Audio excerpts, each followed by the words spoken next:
Viena no Latvijas skaistākajām dabas bagātībām ir upes un ezeri, tomēr laikam ritot Latvijas ūdens objekti saskaras ar nopietnām problēmām piesārņojumu, kā piemēram slāpekli un fosforu, kas nāk no lauksaimniecības un citiem avotiem, radot pārmērīgu ūdens augu augšanu, kas apdraud dabisko ūdens līdzsvaru. Šobrīd Latvijā 2/3 upju un ezeru ūdeņiem nav laba ekoloģiskā kvalitāte. Lai to uzlabotu, 2020. gadā tika uzsākts projekts Life Good Water. Life Good Water integrētais projekts ir viens no lielākajiem projektiem Latvijā, kāds tiek īstenots vides jomā. Tas ir 8 gadu garš, un tajā piedalās 19 dažādi partneri no dažādām jomām, jo projekts ir ar mērķi uzlabot ūdeņu kvalitāti. Ūdens kvalitāti ietekmē ne tikai pārmērīgu ūdens augu augšana, bet arī cilvēku radītās izmaiņas, kā iztaisnošana, aizprostošana un tam līdzīgi. Life Good Water projekts ir mērķēts, lai šīs ietekmes samazinātu. Tātad ir gan pasākumi plānoti lauksaimniecības piesārņojuma samazināšanai, arī notekūdeņu ietekmes samazināšanai un arī dažādu cilvēku veidoto pārveidojumu ietekmes samazināšanai. Lai projekts būtu efektīvs, liela uzmanība tika pievērsta arī zinātniskajai izpētei.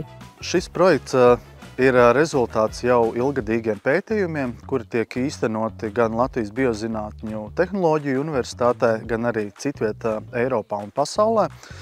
Pirmie mākslīgie mitrāji Latvijā ir izveidoti 2014. gadā, un līdz ar to kopš tā laika mēs jau esam ieguvuši gan pētījumu rezultātus, gan arī ieguvuši papildus zināšanas, kā šādi mitrāji funkcionē un kā tie spēj uzlabot ūdeņu kvalitāti, un līdz ar to balstoties uz šīm iepriekš iegūtajām zināšanām, mēs esam tās pielietojuši šo projektu realizācijā. Un šis objekts, kur mēs esam šodien, Aģes upe, ir ļoti cītīgi izpētīta jau no paša projekta pirmsākumiem no 2020. gada. Ik mēnesi vairākās vietās Aģes upē ir ņemti katru mēnesi paraugi un secināts, kurā vietā ir problēma. Un tad, kad mēs šos datus salikām visus kopā, tad arī zinātniekiem pieslēdzoties klāt un izanalizējot, nonācām pie secinājumiem.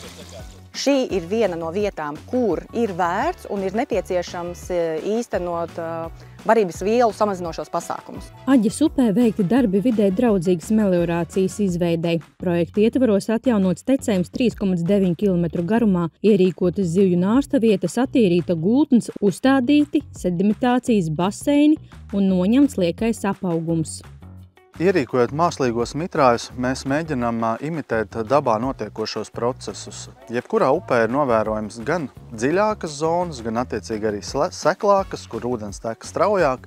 Un šajā gadījumā mākslīgajos mitrājos mēs arī mēģinām šos pasākumus ieviest ar tādu domu, lai atkārtotu dabā notiekošos procesus. Vienīgā atšķirība ir tā, ka mēs to izdarām pārdomātākā veidā. Mēs konstatējam, kurā vietā kādu pasākumu varētu ierīkot un kādiem būtu jābūt tehniskajiem risinājumiem, lai mēs sasniegtu maksimālo iegūmu ūdeņu kvalitātes uzlabošanā. Un šajā gadījumā mums ir Aģes upē ierīkota kaskāde ar vairākiem pasākumiem. Virs tilta mums ir ierīkota dziļūdens zona, kurai seko seklūdens zona. Un attiecīgi pēc tilta arī šeit mums ir redzama dziļūdens zona sākumā un tālāk aiz akmeņiem ir ierīkota seklūdens zona. Un katra no šīm zonām pilda savu funkciju ūdeņu kvalitātes uzlabošanā.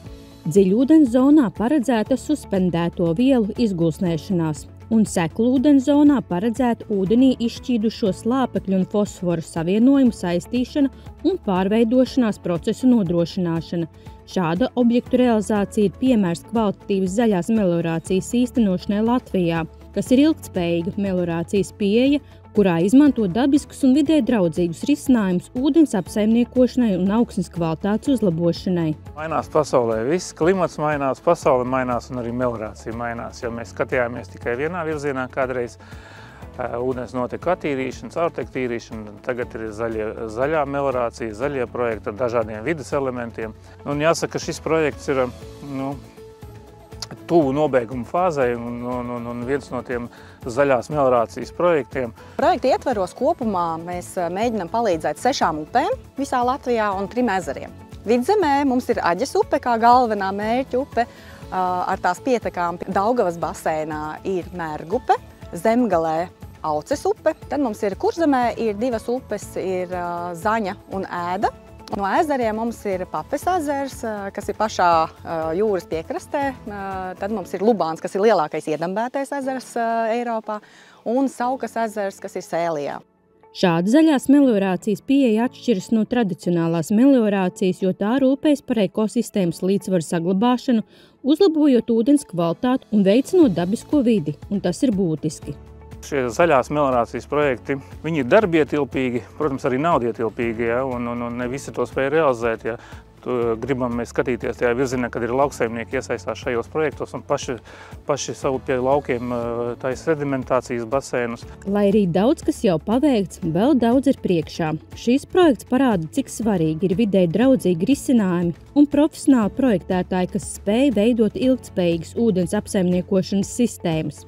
Ūdens objekta atjaunošana ir perspektīva joma ar lielu nākotnes potenciālu, kurā projekta veidotājiem un inženieriem ir ar vien pieaugoša loma. Šie objekti nav vienīgie. Tās prakses un pieejas, ko mēs izmēģināsim un ieviesīsim šajās 6 upēs un 3 ezeros, mēs pārbaudīsim, cik labi tie strādā. Un tie, kas būs izmaksu ziņā izdevīgi un sasniegs to labo efektu, mēs viņus piedāvāsim īstenot arī citos objektos, citās upēs, citos ezeros visā Latvijā.